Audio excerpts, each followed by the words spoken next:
Ол күн сайын тіпті күн демей, түн демей әдемі киініп, мұқият боянып жүретін. Ауылдағы барлық жігіттердің көзі соған түсетін. Бәрі де сол Зейнептің соңынан ергендей болатын. Өзін қысқартып Зина деп айтатын. Қысқа көйлек киіп, биік өкшелі аяқ киіммен ауыл ішінде еркін жүретін. Әкесі көп сөйлемейтін, ішкі мұңын білдірмейтін адам еді.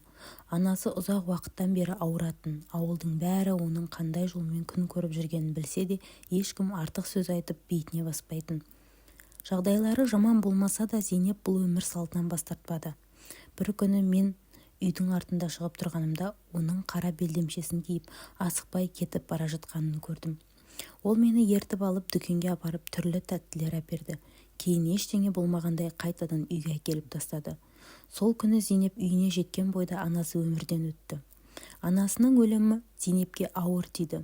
Бұл қаза оның жүрегінде орны толмас жара қалдырды. Сол күннен бастап ол ауылға мүлде келмей қойды. Ауыл адамдары тек оның қалада түнгі көбелек болып жүргенін сыбырлап айтып жүрді. Қызының бұл тағдыры әкесіне де оңай соқпады.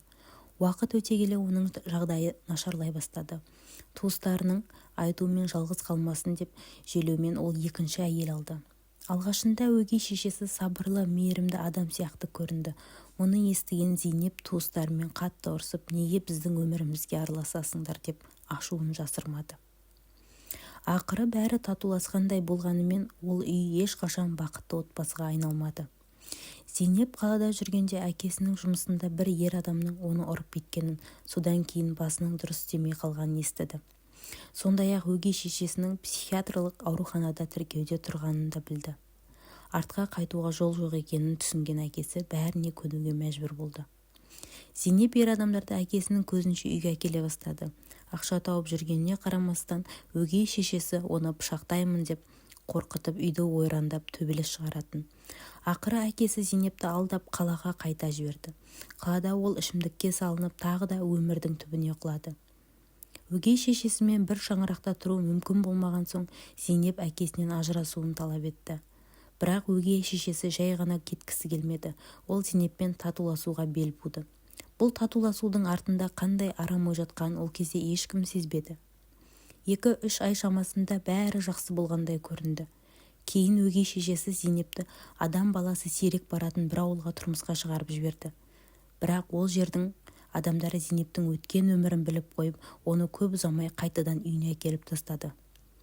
Өгей шешесі басым тыныш болды деген оймен бір жылдың ішінде Зейнепті 4 рет тұрмысқа берді.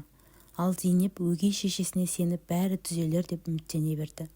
Бір күні әкесінің жүрегі ұстап ауруханаға түсті. Дәрігерлер оның жағдайы өте ауыр екенін, өліп кетуі мүмкін екенін айтты. Осыны пайдаланған өгей шешесі Зейнепке түрлі қағаздар беріп, мұрадан бас тартуға қол қойдырмақ болды. Бірақ Зейнептің қайын жұрты бұл жағдайды біліп қойып, оған қол қойғызбады. Содан кейін өгей шешесі алдап, арбап Зейнепті күйеуінен ажыратып алды. Дәл сол кезеңде әкесі өмірден өтті.